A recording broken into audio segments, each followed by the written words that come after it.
ஒரு காட்டில் ஒரு வயதான துறவி வாழ்ந்து வந்தார். அவருக்கு ஒரு சீடன் இருந்தான்.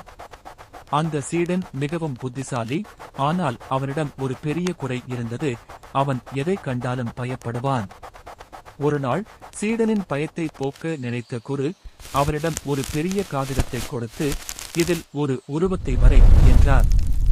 சீடன் ஒரு பயங்கரமான புலியின் உருவத்தை வரைந்தான். துறவி தனது ஞானத்தால் அந்த காகித புலிக்கு உயிர் கொடுத்தார்.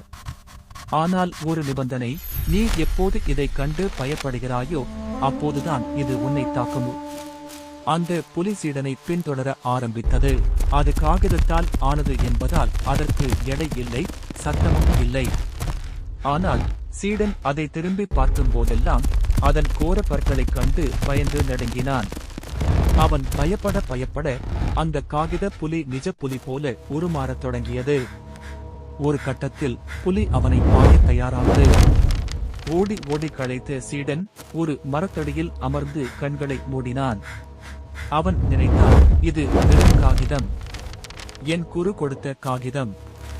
என் பயம்தான் இதற்கு பலன் கொடுக்கிறது. அவன் தன் பயத்தை துறந்து கண்களை திறந்து அந்த புலியை நேருக்கு நேர் பார்த்தான்.